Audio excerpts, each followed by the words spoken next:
ಸೈತಾನನು ಯಾವುದೋ ರೀತಿಯಲ್ಲಿ ಜನರನ್ನು ಮರುಳು ಮಾಡಬೇಕು ಎಂಬತಕ್ಕಂಥ ಆಲೋಚನೆಯಲ್ಲಿದ್ದಾನೆ. ಈ ಎರಡನೇ ಪಾಠದಲ್ಲಿ ಅದ್ಭುತವಾಗಿರ್ತಕ್ಕಂಥ ಸತ್ಯಗಳು ಅಡಗಿದೆ. ಕಾರ್ಯಕ್ರಮವನ್ನು ವೀಕ್ಷಿಸಿ ದೇವರ ಆಶೀರ್ವಾದವನ್ನು ಪಡೆಯಿರಿ.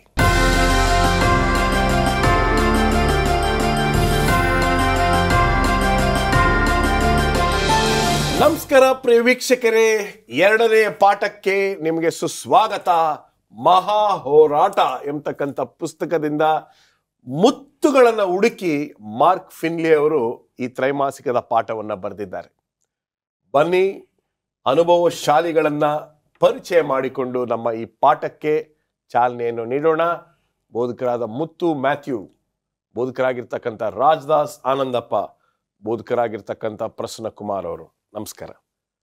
ತುಂಬ ಸಂತೋಷ ನೀವು ನಮ್ಮ ಕಾರ್ಯಕ್ರಮಕ್ಕೆ ಬಂದಿದ್ದು. ಎರಡನೆಯ ಪಾಠಕ್ಕೆ ಬಂದಿದ್ದೇವೆ. ಪ್ರೀತಿಯ ಸ್ವಾರ್ಥತೆ ಎಂಬತಕ್ಕಂಥ ಒಂದು ವಿಷಯವನ್ನ ನಾವು ನೋಡ್ಲಿಕ್ಕೆ ಹೋಗ್ತಾ ಇದ್ದೀವಿ. ಈ ಮಹಾ ಹೋರಾಟದಲ್ಲಿ ಎಲ್ಲೋ ಒಂದು ಕಡೆ ನಮ್ಗೆಲ್ಲ ಗೊತ್ತಿದೆ ಅನಿಸುತ್ತೆ. ಆದರೆ ಈ ರೀತಿಯಾಗಿ ಬಿಡಿಸಿ ಬಿಡಿಸಿ ಸತ್ಯಗಳನ್ನು ನೋಡಬೇಕಾದ್ರೆ ಅಯ್ಯೋ ನಮ್ಗೆ ಇನ್ನೂ ಎಷ್ಟೋ ಗೊತ್ತಿಲ್ಲ ಅನಿಸುತ್ತೆ. ಏನಂತೀರಾ ಫಸ್ಟ್ ಪ್ರಶ್ನ? ಖಂಡಿತವಾಗಿಯೂ ಅನೇಕ ವಿಷಯಗಳು ಒಂದು ರೀತಿಯಲ್ಲಿ ಸತ್ಯವೇದ ಇರಲು ಮುತ್ತು ಇದ್ದಾಗೆ. ಹೆಚ್ಚು ಹುಡುಕ್ತಾ ಇರುವಾಗ ಹೆಚ್ಚು ನಾವು ಪಡೆದುಕೊಳ್ತೇವೆ. ಆ ಮುತ್ತನ್ನು ನಾವು ಹುಡುಕ್ತಾನೇ ಇರಬೇಕು. ದೇವರ ವಾಕ್ಯ ಎಂಬತಕ್ಕಂಥದ್ದು ಬದಲಾಗಿಲ್ಲ. ಎಷ್ಟು ಸಾವಿರ ವರ್ಷಗಳಿಂದ ಅದೇ ಸತ್ಯವೇದ. ಆದರೆ ಆ ಸತ್ಯಗಳನ್ನು ಗ್ರಹಿಸ್ಕೊಳ್ಳಿಕ್ಕೆ ಇನ್ನೂ ಪರಿಪೂರ್ಣವಾಗಿ ಯಾರಿಗೂ ಆಗ್ತಾ ಇಲ್ಲ. ಎಷ್ಟೋ ಜನರು ಸತ್ಯವೇದ ಗೊತ್ತಿದೆ ಅಂತ ಹೇಳ್ತೀವಿ, ಆದರೆ ಒಂದೊಂದು ಸರಿನೂ ಓದುವಾಗ ನೂತನವಾಗಿರ್ತದೆ. ಸ್ವರ್ಣ ವಾಕ್ಯವನ್ನು ಓದಿ ನಾವು ನಮ್ಮ ಈ ದಿನದ ಪಾಠವನ್ನು ಶುರು ಮಾಡೋಣ. ಪಾಸ್ಟರ್ ಮುತ್ತು ಮ್ಯಾಥ್ಯೂ, ಯೆಶಾಯನ ಪ್ರವಾದನೆ ಗ್ರಂಥ 41ನೇ ಅಧ್ಯಾಯ 10ನೇ ವಚನ. ದೇವರ ವಾಕ್ಯ ಈ ರೀತಿ ಹೇಳುತ್ತೆ, ನೀನಂತೂ ಹೆದರಬೇಡ, ನಾನೇ ನಿನ್ನೊಂದಿಗಿದ್ದೇನೆ, ದಿಗ್ಭ್ರಮೆಗೊಳ್ಳದಿರು, ನಾನೇ ನಿನ್ನ ದೇವರು, ನಾನು ನಿನ್ನನ್ನು ಬಲಪಡಿಸುತ್ತೇನೆ, ಹೌದು ನಿನಗೆ ಸಹಾಯ ಕೊಡುತ್ತೇನೆ, ನನ್ನ ಧರ್ಮದ ಬಲಗೈಯನ್ನು ನಿನಗೆ ಆಧಾರ ಮಾಡುತ್ತೇನೆ. ಫಸ್ಟ್ ರಾಜದಾಸ್, ಇದು ಎಲ್ಲರಿಗೂ ಇಷ್ಟವಾಗಿರ್ತಕ್ಕಂಥ ಒಂದು ವಚನ ಅಲ್ವೇ? It gives us so much hope and faith. ಏನಂತೀರಾ? ಆದರಣೆ ಈ ವಾಕ್ಯದಲ್ಲಿ ಸಿಗುತ್ತೆ. ಪ್ರತಿ ಸಾರಿ ಯಾರಿಗಾದ್ರೂ ಭಯ ಆದಾಗ ಇದು ಓದಿದಾಗ ಭಯ ರಹಿತವಾಗಿ ಜೀವಿಸಲಿಕ್ಕೆ ಸಾಧ್ಯತೆ ಇದೆ. ಈ ದೇವರು ಪಕ್ಕದಲ್ಲಿ ನಿಂತ್ಕೊಂಡು ವಾಗ್ದಾನ ಮಾಡಿದಂಥ ಒಂದು ವಾಕ್ಯ. ವಂಡರ್ಫುಲ್. ಓಕೆ, ನಾವು ಈಗ ಸಬ್ಬತ್ತಿನ ಪಾಠಕ್ಕೆ ಬರೋಣ. ಹೇಳಿ ಪಾಸ್ಟರ್ ಪ್ರಸನ್ನ. ಪ್ರೀತಿಯೋ ಅಥವಾ ಸ್ವಾರ್ಥತೆಯೋ, ಇಲ್ಲಿ ನಾವು ಗಮನಿಸಬೇಕು. ಯೇಸು ಸ್ವಾಮಿ ಯೆರೂಸಲೇಮ್ ಪಟ್ಟಣವನ್ನು ಕುರಿತು ಆತನು ಒಂದು ಮಾತನ್ನು ಆಳ್ತಾನೆ.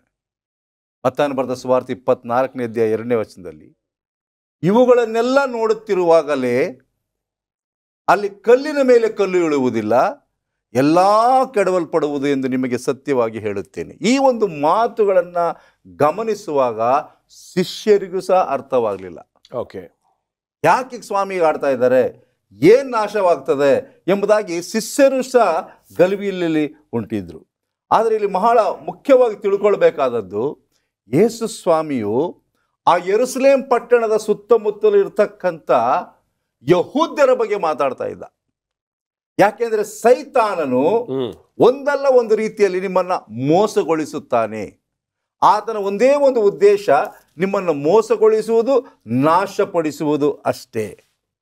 ಇಡೀ 24ನೇ ಅಧ್ಯಾಯದಲ್ಲಿ ಯೇಸು ಸ್ವಾಮಿ ಮುನ್ನೆಚ್ಚರಿಕೆಯಾಗಿ ಕೆಲವು ಘಟನೆಗಳನ್ನು ತಿಳಿಸುವಾಗ ಅನೇಕ ಘಟನೆಗಳು ನಡಿಲಿಕ್ಕೆ ಹೋಗ್ತವೆ, ನೀವು ಇಲ್ಲಿಂದ ಬೇರೆ ಕಡೆ ಹೋಗಬೇಕು.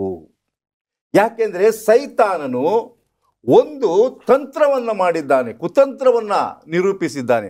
ಅದ್ಯಾವುದಪ್ಪ ಅಂದರೆ, ಯಾವುದನ್ನ ನಾನು ಹಿಂಸೆಯಿಂದ ಸಾಧನೆ ಮಾಡಿಕೊಳ್ಳಲಿಕ್ಕೆ ಆಗುವುದಿಲ್ಲವೋ ಅದನ್ನ ರಾಜಿಯಿಂದ, ಸಂಧಾನದಿಂದ ನಾನು ಪಡೆದುಕೊಳ್ಳಲು ಇಷ್ಟಪಡುತ್ತೇನೆ ಎಂಬುದಾಗಿ. ಹಾಗಿರುವಲ್ಲಿ ಇವತ್ತು ಇದನ್ನು ನೋಡುವಾಗ ದೇವರಿಗೆ ಆಶ್ಚರ್ಯ ಆಗ್ತಾ ಇಲ್ಲ. ಯಾಕೆಂದರೆ ಅದೇ ಒಂದು ತಂತ್ರವನ್ನು ಪರಲೋಕದಲ್ಲಿ ಆತನು ಉಪಯೋಗ ಮಾಡಿದ್ನು. ಆ ತಂತ್ರವನ್ನು ಭೂಲೋಕದಲ್ಲೂ ಸಹ ಉಪಯೋಗ ಮಾಡಿ ಇವತ್ತು ಅನೇಕ ಜನರನ್ನು ಮೋಸಗೊಳಿಸುತ್ತಿದ್ದಾನೆ. ತನ್ನ ಒಂದು ತಂತ್ರ ಸರಿಯಾದ ರೀತಿಯಲ್ಲಿ ನಡೆಯುತ್ತಿಲ್ಲ ಎಂಬುದಾಗಿ ಹೇಳಿ ಬೇರೆ ವಿಧಾನವನ್ನು ಉಪಯೋಗ ಮಾಡ್ತಾನೆ. ಹಾಗಿರುವಲ್ಲಿ ಸಭೆಯಲ್ಲಿ ಹಿಂಸೆಯಿಂದ ನಾನು ಏನು ಮಾಡಲಿಕ್ಕೆ ಆಗ್ತಾ ಇಲ್ಲ. ಹೆಚ್ಚು ಹಿಂಸೆಯನ್ನು ಕೊಡುವಾಗ ಸಭೆ ಜಾಸ್ತಿ ಬೆಳೀತಾ ಇದೆ. ಆದರೆ ಇನ್ನೊಂದು ಕುತಂತ್ರವನ್ನು ನಾನು ಶುರು ಮಾಡಬೇಕು. ಅದು ನನ್ನ ಒಂದು ಸುಳ್ಳನ್ನು ಸಭೆಗೆ ಹಾಕಿ, ನನ್ನ ಒಂದು ತಪ್ಪಾದ ಮಾಹಿತಿಯನ್ನು ಸಭೆಯೊಳಗೆ ಹಾಕಿ ಅವರೆಲ್ಲರೂ ಅದಕ್ಕೆ ರಾಜಿ ಆಗಬೇಕು ಎಂಬುದಾಗಿ ಆತನ ಕುತಂತ್ರವಾಗಿದೆ. ಸೊ ಮಾರ್ಕೆಟಿಂಗ್ ತುಂಬಾ ಉಪಯೋಗಿಸ್ತಾ ಇದ್ದಾನೆ ಅಲ್ವೇ? ಹೌದು. ಓಕೆ, ಮುಂದುವರಿಸಿ. ಮುಂದೆ ನಾವು ನೋಡುವಾಗ ಭಾನುವಾರದ ಪಾಠದಲ್ಲಿ ನಾವು ಗಮನಿಸುವಾಗ ಯೇಸು ಕ್ರಿಸ್ತನು ಆ ಎಣ್ಣೆ ಮರಗಳ ಗುಡ್ಡದಲ್ಲಿ ಕುಳಿತುಕೊಂಡು ಬಹಳ ಹೃದಯನ ಒಡೆದಂಥ ಒಂದು ದುಃಖ ಆತನಲ್ಲಾಗ್ತದೆ. ಯಾಕೆ ಅಂದರೆ ಒಂದೇ ಒಂದು ಕಾರಣ. ಯೋಹಾನ ಬರೆದ ಸುವಾರ್ತೆ 1ನೇ ಅಧ್ಯಾಯ 11ನೇ ವಚನದಲ್ಲಿ ಹೇಳುವ ಹಾಗೆ, ನನ್ನ ಜನರು ನನ್ನನ್ನು ತಿರಸ್ಕಾರ ಮಾಡಿದ್ದಾರೆ. ಇವತ್ತು ಯೇಸು ಸ್ವಾಮಿಯನ್ನ ಬಹಳ ಹತ್ತಿರವಾಗಿ ಸ್ವೀಕಾರ ಮಾಡ್ತಕ್ಕಂಥವರು ಕ್ರೈಸ್ತರಾಗಿರ್ಬೇಕು.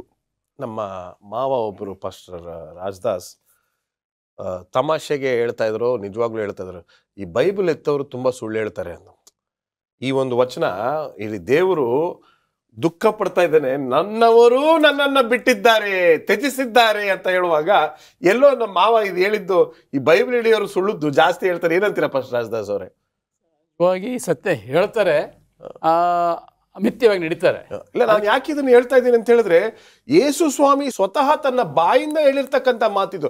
ನನ್ನ ಜನರು, ನನ್ನ ಜೊತೆಯಲ್ಲಿರ್ತಕ್ಕಂಥವ್ರು, ನನ್ನ ವಾಕ್ಯವನ್ನು ಓದಿರ್ತಕ್ಕಂಥವ್ರು ನನ್ನನ್ನು ತ್ಯಜಿಸಿದ್ದಾರೆ. ಫಸ್ಟ್ ಮುತ್ತು, ಇದು ತುಂಬಾ ದುಃಖಕರ. ಯೆಶಾಯನ ಪುಸ್ತಕದಲ್ಲಿ 1ನೇ ಅಧ್ಯಾಯದಲ್ಲಿ ಸತ್ಯವಾಕ್ಯ ಹೇಳುತ್ತೆ, ನನ್ನ ಜನರು ನನ್ನನ್ನು ತೊರೆದಿದ್ದಾರೆ ಎಂಬುದಾಗಿ. ಸೊ ಒಂದು ಕತ್ತೆಗೆ ಗೊತ್ತು ತನ್ನ ಯಜಮಾನ ಯಾರು ಅಂತ, ಒಂದು ಹಸುವಿಗೆ ಗೊತ್ತು, ಒಂದು ಕರಗೆ ಗೊತ್ತು ತನ್ನ ತಾಯಿ ಯಾರು, ತನ್ನ ಯಜಮಾನ ಯಾರು ಅಂತ. ಆದರೆ ನನ್ನ ಜನರು ನನ್ನನ್ನು ತೊರೆದಿದ್ದಾರೆ. ಆ ಮಾತು ಕೇಳುವಾಗ ನನ್ನ ಮಗ ಇಲ್ಲ ನನ್ನ ಮಕ್ಕಳು ನನ್ನನ್ನು ತೊರೆದಾಗ ಎಷ್ಟು ದುಃಖವಾಗುತ್ತೆ. ಆ ದುಃಖ ದೇವರು ತಾನೇ ಅನುಭವಿಸಿ ಆ ಯೆಶಾಯ 1ನೇ ಅಧ್ಯಾಯದಲ್ಲಿ ಹೇಳ್ತಾರೆ. ವಂಡರ್ಫುಲ್, ಮುಂದುವರಿಸಿ ಪಾಸ್ಟ್ರೆ. ಮತ್ತಾಯನ ಬರೆದ ಸುವಾರ್ತೆ 23ನೇ ಅಧ್ಯಾಯ 37-38 ಗಮನಿಸುವಾಗ ಸ್ವಾಮಿ ಹೇಳ್ತಕ್ಕಂಥದ್ದು, ಯೆರೂಸಲೇಮೇ ಯೆರೂಸಲೇಮೇ, ಪ್ರವಾದಿಗಳ ಪ್ರಾಣ ತೆಗೆಯುವವಳೆ, ದೇವರು ನಿನ್ನ ಬಳಿಗೆ ಕಳುಹಿಸಿಕೊಟ್ಟವರನ್ನು ಕಲ್ಲೆಸೆದು ಕೊಲ್ಲುವವಳೆ. ಕೋಳಿ ತನ್ನ ಮರಿಗಳನ್ನು ರೆಕ್ಕೆಗಳ ಕೆಳಗೆ ಕೂಡಿಸಿಕೊಳ್ಳುವಂತೆ ನಿನ್ನ ಮಕ್ಕಳನ್ನು ಕೂಡಿಸಿಕೊಳ್ಳುವುದಕ್ಕೆ ನನಗೆ ಎಷ್ಟೋ ಸಾರಿ ಮನಸ್ಸಿತ್ತು, ಆದರೆ ನಿಮಗೆ ಮನಸ್ಸಿಲ್ಲದೆ ಹೋಯಿತು. ವಂಡರ್ಫುಲ್. ಅಂದರೆ ದೇವರು ನಮ್ಮನ್ನು ಕಾಪಾಡಬೇಕು ಎಂಬುದಾಗಿ ಮನಸ್ಸು ಮಾಡಿಕೊಂಡಿದ್ದಾನೆ. ಇಲ್ಲಿ ಒಂದನ್ನು ಅರ್ಥ ಮಾಡಿಕೊಳ್ಬೇಕು, ಯೆರೂಸಲೇಮ್ ಪಟ್ಟಣವು ನಾಶವಾಗ್ತಾ ಇರುವಾಗ ಸ್ವಾಭಾವಿಕವಾಗಿ ಕೇಳ್ತಕ್ಕಂಥ ಪ್ರಶ್ನೆ, ದೇವರಿಲ್ಲಿದ್ದ ಅವಾಗ? ಎಸ್, ನಾವೆಲ್ಲರೂ ಕೇಳ್ತಕ್ಕಂಥ ಪ್ರಶ್ನೆ, ದೇವರಿಲ್ಲಿದ್ರು ತೊಂದರೆ ಬಂದಾಗ. ಆದರೆ ಇಲ್ಲಿ ಮಾರ್ಕ್ ಫಿನ್ಲಿ ಅವರು ಇದನ್ನು ಎಷ್ಟು ಸ್ಪಷ್ಟವಾಗಿ ತಿಳಿಸ್ಕೊಟ್ಟಿದ್ದಾರೆ ಅಂದರೆ, ದೇವರಲ್ಲೇ ಇದ್ರು. ಅದನ್ನು ನೋಡಿ ದೇವರು ತನ್ನ ದುಃಖವನ್ನು ತಾಳ್ಲಿಕ್ಕಾಗ್ತಾ ಇಲ್ಲ. ತನ್ನ ಜನರು ನಾಶವಾಗೋದನ್ನು ದೇವರು ಯಾವತ್ತೂ ಸಂತೋಷ ಪಡೋದಿಲ್ಲ. ಯಾಕೆಂದರೆ ಸತ್ಯವೇದದಲ್ಲಿ ಎಷ್ಟೋ ಸಲ ನಾವು ಓದ್ತೇವೆ, ದುಷ್ಟರ ಸಾವಿನಲ್ಲೂ ಸಹ ಸ್ವಾಮಿಗೆ ಇಷ್ಟ ಇಲ್ಲ ಅಂತೆ. ಸೊ ದುಷ್ಟರೇ ಸಾಯೋದು ಇಷ್ಟ ಇಲ್ಲ ಆದ್ಮೇಲೆ ತನ್ನ ಜನರು ಸಾಯೋದನ್ನು ಸ್ವಾಮಿ ನೋಡ್ಲಿಕ್ಕೆ ಇಷ್ಟಪಡೋದಿಲ್ಲ. ಖಂಡಿತ. ತನ್ನ ಹೃದಯ ಒಡೆದೋಗಿತ್ತು, ತನ್ನ ಹೃದಯದಲ್ಲಿ ನೋವಿತ್ತು.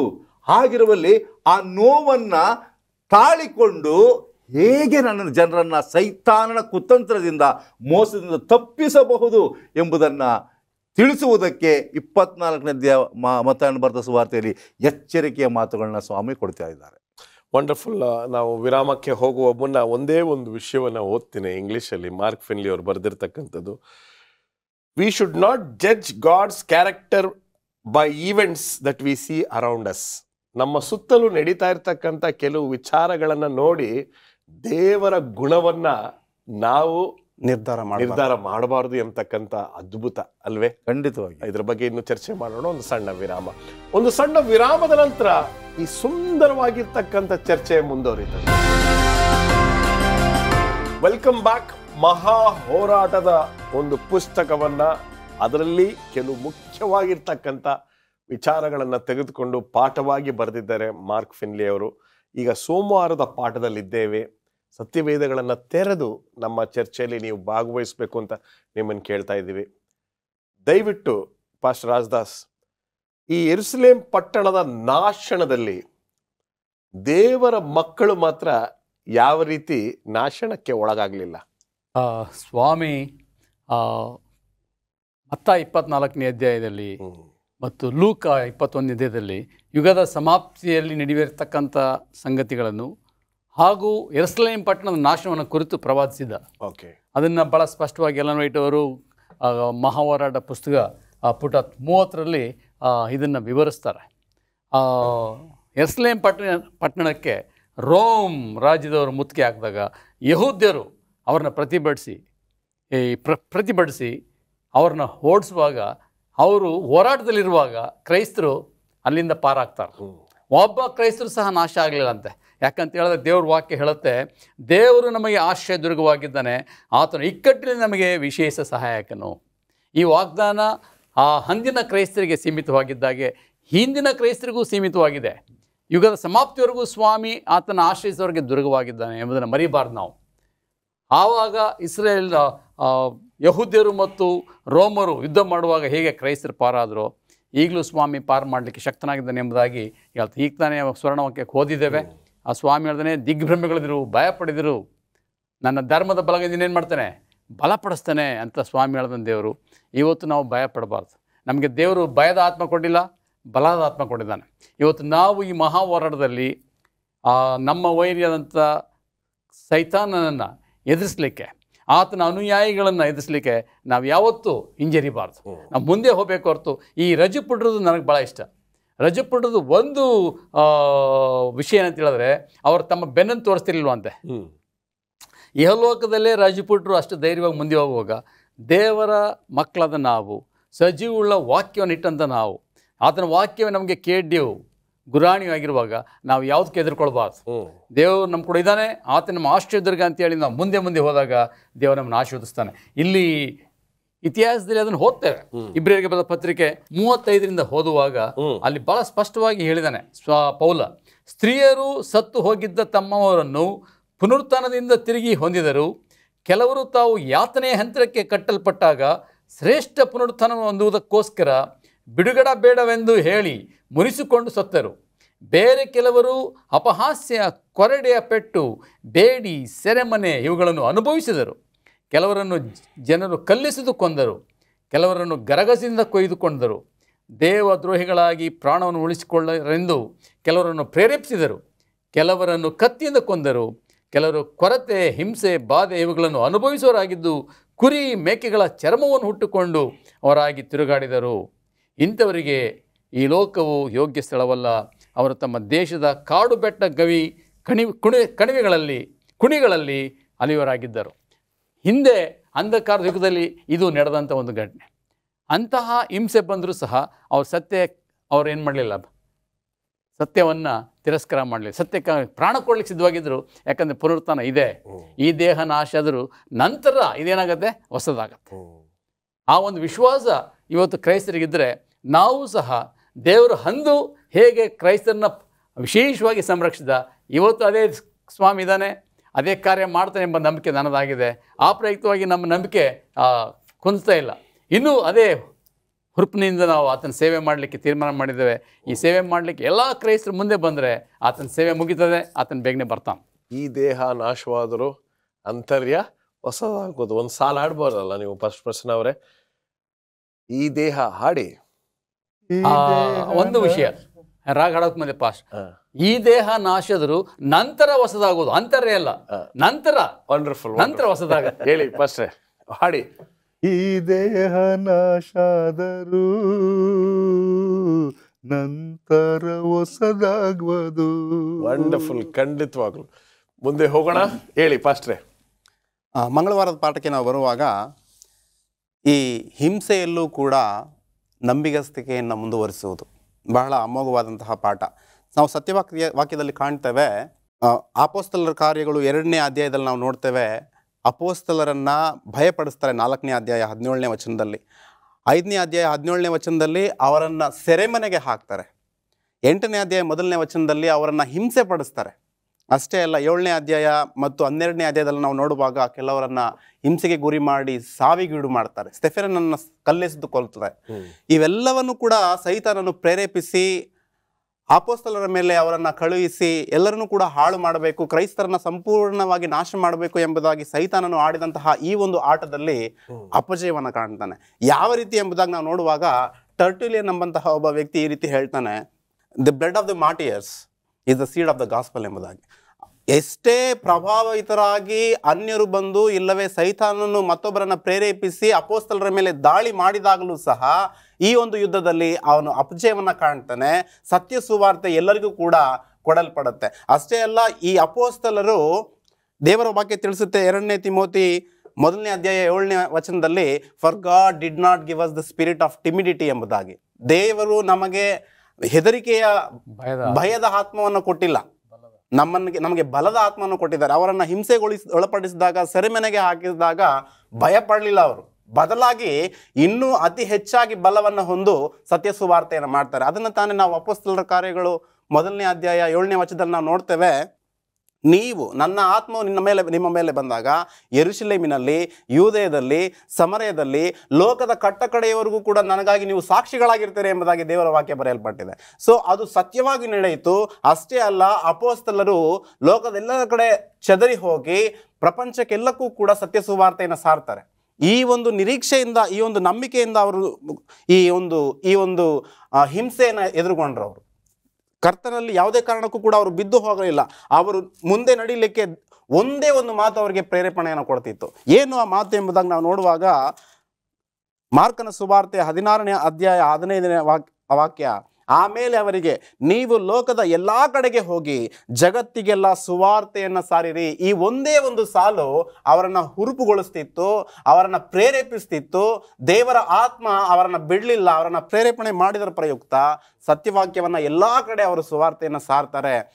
ಈ ಒಂದು ಹಿಂಸೆ ಕಷ್ಟಕಾಲವಿದ್ದಾಗಲೂ ಸಹ ದೇವರು ಅವರನ್ನು ಕೈ ಹಿಡಿತಾನೆ, ದೇವರು ಅವರನ್ನು ನಡೆಸ್ತಾನೆ. ಈ ಒಂದು ಹಿಂಸೆಯಲ್ಲೂ ಕೂಡ ಸತ್ಯ ಸುವಾರ್ತೆ ಪ್ರಬಲವಾಗಿ ಹರಡುತ್ತೆ ಎಲ್ಲ ಕಡೆ. ಪಾಸ್ಟರ್, ಪ್ರಶ್ನೆ, ಆದಿ ಸಭೆಯಲ್ಲಿ ಎಲ್ಲೆಲ್ಲಿ ತೊಂದರೆ ಇತ್ತೋ, ಎಲ್ಲೆಲ್ಲೂ ಕಷ್ಟ ಇತ್ತೋ, ಎಲ್ಲೆಲ್ಲಿ ತೊಂದರೆಗೆ ಒಳಪಟ್ಟರೋ ಸಭೆಗಳು ಬೆಳೀತಾ ಇದ್ವು.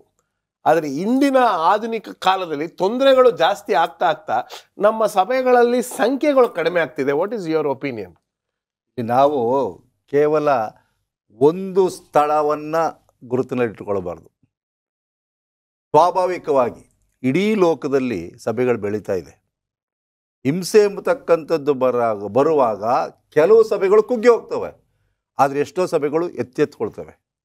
ಸೊ ಇದು ಆಶ್ಚರ್ಯಕರ ಪಡಬೇಕಾಗಿಲ್ಲ. ಅಂತ್ಯಕಾಲದಲ್ಲಿ ಮತ್ತಾಯನ ಬರೆದ ಸುವಾರ್ತೆಯಲ್ಲಿ ಸ್ವಾಮಿ ಹೇಳ್ತಾನೆ, ಕೊನೆಯ ಕಾಲದಲ್ಲಿ ಅನೇಕರ ಪ್ರೀತಿ ಏನಾಗ್ತದೆ?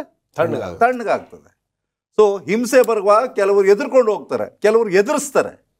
ಯಾರಿಗೆ ದೇವರ ಆತ್ಮ ಇದೆ ಅವರು ಎದುರಿಸ್ತಾರೆ, ಜಯಗೊಳ್ತಾರೆ. ವಂಡರ್ಫುಲ್. ಒಂದು ಸಣ್ಣ ವಿರಾಮವನ್ನು ತೆಗೆದುಕೊಳ್ಳೋಣ. Welcome back. ಅದ್ಭುತವಾಗಿರ್ತಕ್ಕಂಥ ಪಾಠಗಳನ್ನು ನಾವು ಕಲಿತಾ ಇದ್ದೀವಿ. ನಾನು ಕಲಿತಿದ್ದೇನೆ. ಬನ್ನಿ ನಮ್ಮ ಪಾಠವನ್ನು ಮುಂದುವರಿಸ್ಕೊಂಡು ಹೋಗೋಣ. ಬುಧವಾರದ ಪಾಠಕ್ಕೆ ನಾವು ಬರುವುದಾದರೆ, ನಮ್ಮ ಅಕ್ಕಪಕ್ಕದಲ್ಲಿರ್ತಕ್ಕಂಥವ್ರು, ನಮ್ಮ ಸಮಾಜದಲ್ಲಿರ್ತಕ್ಕಂಥವರನ್ನ ನಾವು ಪ್ರೀತಿ ಆರೈಕೆಯಿಂದ ನೋಡಬೇಕು ಎಂಬತಕ್ಕಂಥ ಅಂಶವನ್ನ ಇಲ್ಲಿ ಬರೆಯಲ್ಪಟ್ಟಿದೆ. ಹೇಳಿ ಪಾಸ್ಟರ್ ರಾಜದಾಸ್. ದೇವರ ಸುವಾರ್ತೆ ಪ್ರಬಲವಾಗಿ ಹರಡಬೇಕಾದ್ರೆ ಇಂಗ್ಲೀಷ್ ಹೇಳ್ತಾರೆ, it's not in words but in deeds ಅಂತ ಹೇಳ್ತಾರೆ. ಬರೀ ಮಾತಿನಿಂದ ಮಾತ್ರ ಸಾಧ್ಯ ಇಲ್ಲ, ಅದು ಕೃತ್ಯದಿಂದ ಆಗಬೇಕಲ್ಲ. ಲವ್ ಇಸ್ ಅ ವರ್ಬ್ ಅಂತ ಹೇಳಿದ್ರು. ಇದು ಕೃತ್ಯದಲ್ಲಿ ನಾವು ಕ್ರಿಸ್ತನ ಪ್ರೀತಿಯನ್ನು ತೋರಿಸ್ಬೇಕಾಗಿದೆ. ಆ ಪ್ರಯುಕ್ತವಾಗಿ ಅಪೊಸ್ತಲರ ಕಾಲದಲ್ಲಿ ಸಭೆ ಭಾಳ ಪ್ರಬಲವಾಗಿ ಬೆಳೀತಾ ಇತ್ತು. ಸ್ವಾಮಿ ಇದು ಕ್ರಿಸ್ತನ ಮಾದರಿ. ಅದನ್ನು ಮತ್ತಾಯನ ಬರೆದ ಸುವಾರ್ತೆ 4ನೇ ಅಧ್ಯಾಯ 23ರಲ್ಲಿ ಓದ್ತೇವೆ. ಬಳಿಕ ಯೇಸು ಗಲಿಲಾಯದಲ್ಲೆಲ್ಲ ತಿರುಗಾಡಿ ಅಲ್ಲಿಯವರ ಸಭಾಮಂದಿರಗಳಿಗೆ ಉಪದೇಶ ಮಾಡುತ್ತಾ ಪರಲೋಕ ರಾಜ್ಯದ ಸುವಾರ್ತೆಯನ್ನು ಸಾರಿ ಹೇಳುತ್ತಾ ಜನರ ಎಲ್ಲ ಥರದ ರೋಗಗಳನ್ನು, ಎಲ್ಲ ಥರದ ಬೇನೆಗಳನ್ನು ವಾಸಿ ಮಾಡುತ್ತಾ ಬಂದನು. ಸ್ವಾಮಿ ಪ್ರಸಂಗ ಮಾಡೋದಕ್ಕಿಂತ ಹೆಚ್ಚಾಗಿ ಪ್ರಚಾರ ಆತನ ಪ್ರಸಂಗದಿಂದ ಆಗಲಿಲ್ಲ, ಆತನ ಮಾಡಿದ ಕ್ರಿಯೆಗಳಿಂದ ಆಯ್ತಂತೆ. ಸ್ವಸ್ಥತೆ ಮಾಡ್ದ, ಕಷ್ಟದವರಿಗೆ ಸಹಾಯ ಮಾಡ್ದ, ಕುರುಡರಿಗೆ ಕಣ್ಣು ಕೊಟ್ಟ, ಕುರುಂಟರಿಗೆ ಕಾಲು ಕೊಟ್ಟ, ಕುಷ್ಠರೋಗಿಗಳನ್ನು ಸ್ವಸ್ಥ ಮಾಡ್ದ, ಸತ್ತವ್ರನ್ನ ಎಬ್ಬಿಸ್ದ. ಯಾವಾಗ ಆತನ ಈ ರೀತಿ ಸ್ಪಂದಿಸ್ದ, ಅವರು ಏನು ಮಾಡೋರು? ಆತನ ಅಂಗೀಕರಿಸ್ಕೊಳ್ಳೋಕೆ ಸಾಧ್ಯ ಆಯಿತು. ಇವತ್ತು 7 ಅಡ್ವೆಂಟಿಸ್ಟ್ ಸತ್ಯ ಇದು ಅಂತಿಮ ಸತ್ಯ, ಅದರಲ್ಲಿ ಎರಡನೇ ಮಾತಿಲ್ಲ. ಆದರೆ ಈ ಸತ್ಯವನ್ನು ನಾವು ಎಲ್ಲ ಜನಕ್ಕೆ ಹಂಚಬೇಕಾದ್ರೆ ಇದನ್ನು ಬರೀ ಮಾತಿಂದ ಮಾತ್ರ ಅಲ್ಲ, ಕೃತ್ಯದಿಂದಲೂ ಸಹ ನಾವು ತೋರಿಸ್ಬೇಕಾಗತ್ತೆ. ಇವತ್ತು ನಮ್ಮ ಸಮುದಾಯದಲ್ಲಿ ಅನೇಕರು ಅಡ್ವೆಂಟಿಸ್ಟ್ ಕಂಡ್ರೆ ಒಂದು ವೈರಾಗ್ಯ ಇದೆ, ಬೇರೆ ಕ್ರೈಸ್ತರಿಗೆ. ಇವರು ಸುಳ್ಳು ಪ್ರವಾದಿಗಳು, ಜನಗಳ ಮರಳು ಮಾಡ್ತಾರೆ ಅಂತೇಳಿ ದೇವರ ಕಲ್ಟ್ ಅಂತಾರೆ. ನಾವು ಪಾಷಾಂಡಿಗಳಲ್ಲ, ನಾವು ಸತ್ಯವನ್ನು ಎತ್ತಿ ಇಡುವಂಥ ದೇವರ ಸೇವಕರಾಗಿದ್ದೇವೆ. ಸತ್ಯ ಯಾವಾಗಲೂ ಕಹಿಯಾಗಿರುತ್ತೆ. ಅದನ್ನು ನಾವು ಜನಗಳು ಅರ್ಥ ಮಾಡಬೇಕಾದ್ರೆ ಕೃತ್ಯದಲ್ಲಿ ನಮ್ಮ ಕಾರ್ಯವನ್ನು ಮಾಡಬೇಕಾಗಿದೆ. ಆಗ ಸತ್ಯ ಪ್ರಸಾರ ಆಗಲಿಕ್ಕೆ ಸಾಧ್ಯತೆ ಆಗುತ್ತೆ. ಇಲ್ಲಿ ದೇವರ ವಾಕ್ಯ ಭಾಳ ಸ್ಪಷ್ಟವಾಗಿ ಹೇಳುತ್ತೆ.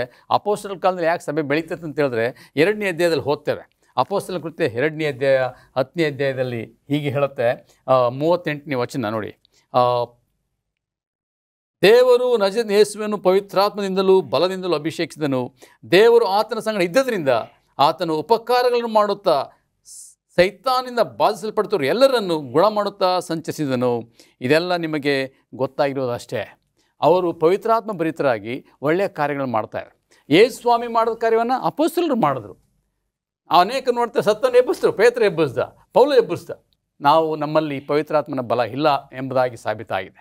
ಇವತ್ತು ನಮ್ಮ ಸಭೆಯಲ್ಲಿರ್ತಕ್ಕ ಸತ್ಯ ಗೋಚರ ಆಗಬೇಕಾದ್ರೆ ನಾವು ಪವಿತ್ರಾತ್ಮ ಭರಿತರಾಗಿ, ಸ್ಟೆಫನನ್ನು ಯಾಕೆ ಆರಿಸ್ಕೊಂಡ್ರು? ಆತನು ಪವಿತ್ರಾತ್ಮ ಭರಿತನಾಗಿದ್ದ. ಆತನು ಪ್ರಸಂಗ ಮಾಡ್ತಿರ್ಲಿಲ್ಲ, ಆತನು ಸೇವೆ ಮಾಡ್ತಾ ಇದ್ದ. ಈ ವಾಸ್ ಎ ಡೀಕನ್, ಸೇವಕನಾಗಿದ್ದ. ಎಲ್ರಿಗೂ ಸಹಾಯವನ್ನು ಮಾಡಿ ಆತನು ಉತ್ತಮವಾದ ರೀತಿಯಲ್ಲಿ ದೇವರಿಗೆ ಸಾಕ್ಷಿಯಾಗಿದ್ದ. ಇವತ್ತು ಅದೇ ರೀತಿ ಅಪೊಸ್ತಲ ಕಾಲದಲ್ಲಿ ಮಾಡೋದಾದರೆ, ಆ ಅಪೊಸ್ತಲ ಕಾಲದಲ್ಲಿ ಮಾಡಿದಂಥ ಕಾರ್ಯವನ್ನು ನಾವು ಓದಲಿಕ್ಕೆ ಬಯಸ್ತೇನೆ. ಅಪೊಸ್ತಲ ಕೃತ್ಯ 2ನೇ ಅಧ್ಯಾಯದಲ್ಲಿ ಓದ್ತೇವೆ ನೋಡಿ, ಭಾಳ ಸ್ಪಷ್ಟವಾಗಿ ವಿವರಣೆ ಮಾಡಿದ್ದಾರೆ. ಈ ಕಾರ್ಯ ಈಗಲೂ ಆದರೆ ಮಾತ್ರ ನಮ್ಮ ಸಭೆ ಬೆಳೀಲಿಕ್ಕೆ ಸಾಧ್ಯ. 2ನೇ ಅಧ್ಯಾಯ 43. ಎಲ್ಲರಿಗೂ ಭಯ ಉಂಟಾಯಿತು. ಇದಲ್ಲದೆ ಅನೇಕ ಅದ್ಭುತ ಕಾರ್ಯಗಳು, ಸೂಚಕ ಕಾರ್ಯಗಳು ಅಪೊಸ್ತಲರ ಕೈಯಿಂದ ನಡೆದವು. ನಂಬಿದವರೆಲ್ಲ ಒಗ್ಗಟ್ಟಾಗಿ ತಮ್ಮ ಎಲ್ಲದವನ್ನು ಹುದುವಾಗಿ ಅನುಭವಿಸುತ್ತಾ ತಮ್ಮ ಚಿರ ಸ್ವತ್ತುಗಳನ್ನು ಮಾರಿ ಬಂದ ಹಣವನ್ನು ಎಲ್ಲರಿಗೂ ಅವರವರ ಅಗತ್ಯವಿದ್ದ ಹಾಗೆ ಹಂಚಿಕೊಡುತ್ತಾ ಇದ್ದರು. ಅವರು ದಿನಾಲೂ ಏಕ ಮನಸ್ಸಿನ ದೇವಾಲಯದಲ್ಲಿ ಕೂಡುತ್ತಾ ಮನೆಗಳ ರೊಟ್ಟಿ ಮುರಿದು ಉಲ್ಲಾಸದಿಂದಲೂ ಸರಳ ಹೃದಯದಿಂದಲೂ ಊಟ ಮಾಡುತ್ತಾ ಇದ್ದರು. ದೇವರನ್ನು ಕೊಂಡಾಡುವವರಾಗಿಯೂ ಜನರೆಲ್ಲರ ದಯವನ್ನು ಹೊಂದಿದವರಾಗಿಯೂ ಇದ್ದರು. ಕರ್ತನು ರಕ್ಷಣೆ ಮಾಡಿದ್ದವರನ್ನು ದಿನಾಲೂ ಅವರ ಮಂಡಲಿಗೆ ಸೇರಿಸಿದನು. So what is the secrets? ರಹಸ್ಯನು? ಅವರು ಏಕ ಮನಸ್ಸಿನಿಂದ ಪ್ರಾರ್ಥನೆ ಮಾಡ್ತಾಯಿದ್ರು, ಒಂದೇ ಆಸಕ್ತಿಯಿಂದ ಸೇವೆ ಮಾಡ್ತಾಯಿದ್ರು, ತಮ್ಮಲ್ಲಿದ್ದಂಥ ಚಿರ ಸ್ವತ್ತುಗಳನ್ನ ಏನು ಮಾಡ್ತಿದ್ರು? ಹಂಚ್ಕೊಳ್ತಾ ಇದ್ರಂತೆ. ಇವತ್ತು ಒಬ್ಬರು ಕಷ್ಟ ಇದ್ದರೆ ಆ ಕಷ್ಟಕ್ಕೆ ಅವ್ರು ಸ್ಪಂದಿಸ್ತಾ ಇದ್ರು. ಇವತ್ತು ಪರಿಸ್ಥಿತಿ ಹಾಗಿಲ್ಲ. ಪ್ರಸನ್ನವ್ರು ಕಷ್ಟಪಡ್ತಾರೆ, ಪಡಲಿ ಬಿಡ್ರಿ, ಅದನ್ನು ಆತನ ಕರ್ಮ ಅಂತ ಹೇಳಿ ಬಿಟ್ಬಿಡ್ತಾರೆ. ಇವತ್ತು ಧರ್ಮ ಏನಂತ ಹೇಳಿದ್ರೆ, ಅವ್ರ ಕಷ್ಟದಲ್ಲಿ ನಾವು ಪಾಲ್ಗೊಂಡಾಗ ಅವರು ಸತ್ಯವನ್ನು ಅಂಗೀಕರಿಸೋಕ್ಕೆ ಸಾಧ್ಯತೆ ಆಗುತ್ತೆ. ಈ ರೀತಿ ಮಾಡಿದಾಗ ಮಾತ್ರ ಸಭೆ ಬೆಳೀತದೆ, ದೇವರ ನಾಮ ಮಹಿಮೆ ಹೊಂದುತ್ತೆ. ಕ್ರೈಸ್ತಿಯ ಧರ್ಮ ಒಂದು ಕಾರ್ಯರೂಪದಲ್ಲಿ ಮಾಡುವಂಥ ಒಂದು ಧರ್ಮ ಎಂಬತಕ್ಕಂಥದ್ದನ್ನು ಸಾರಾಂಶವಾಗಿ ಪಾಸ್ಟರ್ ರಾಜದಾಸ್ ಹೇಳಿದ್ದಾರೆ. ಮುಂದುವರಿಸಿ, ಪ್ರೀತಿ ಹೇಳಿ. ಪ್ರೀತಿಯ ಕುರಿತಾಗಿ ಇಲ್ಲಿ ಸತ್ಯವಾಕ್ಯ ನಮಗೆ ತಿಳಿಸುತ್ತೆ. ಯೋಹಾನ ಸುವಾರ್ತೆ 13ನೇ ಅಧ್ಯಾಯ 35ನೇ ವಾಕ್ಯದಲ್ಲಿ, ನಿಮ್ಮೊಳಗೆ ಒಬ್ಬರ ಮೇಲೊಬ್ಬರಿಗೆ ಪ್ರೀತಿ ಇದ್ದರೆ ಎಲ್ಲರೂ ನಿಮ್ಮನ್ನು ನನ್ನ ಶಿಷ್ಯರೆಂದು ತಿಳುಕೊಳ್ಳುವರು ಎಂಬುದಾಗಿ. ನಾವು ಈ ಒಂದು ಪಾಠದ ಕುರಿತಾಗಿ ಮಾತನಾಡೋದಾಗಿ ನೋಡುವಾಗ 2 ಅತಿ ಭಯಾನಕವಾದಂತಹ ಪ್ಯಾಂಡಮಿಕ್ಸ್, ಇವಾಗ ಕೊರೋನಾ ವ್ಯಾಧಿ ರೀತಿ 2ನೇ ಶತಮಾನ ಮತ್ತು 3ನೇ ಶತಮಾನದಲ್ಲಿ 2 ವ್ಯಾಧಿಗಳು ಈ ಲೋಕವನ್ನು ಆವರಿಸ್ತವೆ.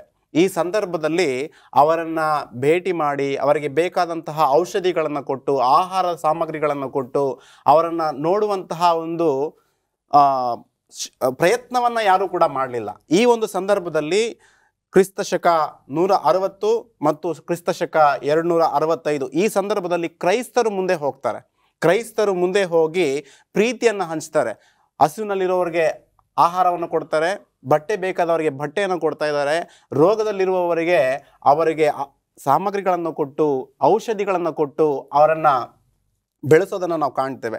ಇದು ಕ್ರಿಸ್ತನ ಪ್ರೀತಿಯನ್ನು ಅವರಿಗೆ ತೋರಿಸಿದ ಹಾಗಾಯಿತು. ಇದರ ಪ್ರಯುಕ್ತ ರೋಮದಲ್ಲಿ ನಾವು ನೋಡ್ತೇವೆ, ಅನೇಕ ಸಭೆಗಳು ಅಭಿವೃದ್ಧಿ ಆಗ್ತವೆ, ಅನೇಕ ಸಭೆಗಳು ಬೆಳೆಯೋದಕ್ಕೆ ಇದೊಂದು ಕಾರಣವಾಗುತ್ತೆ. ಸೊ ಕ್ರೈಸ್ತರಾದಂತಹ ನಾವು ಕ್ರಿಸ್ತನ ಪ್ರೀತಿಯನ್ನು ಮತ್ತೊಬ್ಬರಿಗೆ ಹಂಚಬೇಕು. ಆಗ ತಾನೇ ಇವರು ಕ್ರೈಸ್ತರು ಎಂಬುದಾಗಿ 4 ಜನ ಗುರುತಿಸ್ತಾರೆ. ನಮ್ಮ ಮಾಗಡಿ ರೋಡ್ನಲ್ಲಿ ಬೆಂಗಳೂರಿನ ಪಟ್ಟಣದಲ್ಲಿ ಒಂದು ಲೆಪ್ರಸಿ ಹಾಸ್ಪಿಟಲ್ ಇದೆ. ಸೊ ಬಹಳ ಕಡಿಮೆ ಜನರಲ್ಲಿ ಹೋಗ್ತಾರೆ, ಬಹಳ ಕಡಿಮೆ ಜನರವರನ್ನು ಭೇಟಿ ಮಾಡಿ ಪ್ರಾರ್ಥನೆ ಮಾಡುವಂತಹ ಪ್ರಯತ್ನವನ್ನು ಮಾಡ್ತಾರೆ. ನಮ್ಮ ಸಭೆಯ ಮುಖಾಂತರ ಒಂದು ತಂಡವನ್ನು ನಾವು ಏರ್ಪಾಟು ಮಾಡಿಕೊಂಡು ನೂತನ ವರ್ಷದಲ್ಲಿ ಹೋದಾಗ ಬಹಳ ಕಣ್ಣೀರಿನಲ್ಲಿ ಅವರಿದ್ದರು. ಅವರ ಕಣ್ಣೀರಿಗೆ ನಾವು ಹೋಗಿ ಪ್ರಾರ್ಥನೆ ಮಾಡಿದಾಗ ಬಂದಂತಹ ಪ್ರತಿಕ್ರಿಯೆ ಇಲ್ಲವೇ ಬಂದಂತಹ ಉತ್ತರ ಬಹಳ ಸಂತೋಷವನ್ನು ಕೊಡುತ್ತೆ. ಆ ಸೇವೆ ಕ್ರೈಸ್ತರಲ್ಲಿ ಕುಂದಿ ಹೋಗ್ತಾ ಇದೆ, ಅದನ್ನು ನಾವು ಮತ್ತೆ ಕಟ್ಟಬೇಕು. ಕ್ರೈಸ್ತರಾದಂತಹ ನಾವು ಕ್ರಿಸ್ತನ ಪ್ರೀತಿಯನ್ನು ಅನೇಕರಿಗೆ ಹಂಚುವಂತಹ ಜವಾಬ್ದಾರಿಯನ್ನು ದೇವರು ನಮ್ಮ ಮೇಲೆ ಇಟ್ಟಿದ್ದಾನೆ. ಕ್ರೈಸ್ತರಾದ ನಮ್ಮ ಮೇಲೆ ಬಿದ್ದ ಭಾರವು ಎಂಬತಕ್ಕಂಥ ಅದ್ಭುತವಾಗಿರ್ತಕ್ಕಂಥ ರಾಗ. ಇದರ ಬಗ್ಗೆ ನಾವು ಇನ್ನೂ ಚರ್ಚೆ ಮಾಡ್ಬೋದು, ಅದರ ಸಮಯ ಬದ್ಧರಾಗಿದ್ದೇವೆ. ಅದ್ಭುತವಾಗಿರ್ತಕ್ಕಂಥ ಅಂಶಗಳನ್ನು ತಿಳಿಸಿಕೊಟ್ಟಿದ್ದೀರಾ. ದೇವರು ನಿಮ್ಮವರನ್ನು ಆಶೀರ್ವದಿಸಲಿ. ನಮಸ್ಕಾರ. ಪ್ರಿಯ ವೀಕ್ಷಕರೇ, ಕ್ರೈಸ್ತರಾದ ನಮ್ಮ ಮೇಲೆ ಬಿದ್ದ ಭಾರವು, ಆ ಭಾರ ಯಾವುದು ಎಂಬತಕ್ಕಂಥದ್ದನ್ನು ಸತ್ಯವೇದದಲ್ಲಿ ಓದಿ ನೀವು ತಿಳಿಯುತ್ತೀರಿ. ದೇವರು ಪ್ರೀತಿ ಸ್ವರೂಪನು, ನೀವು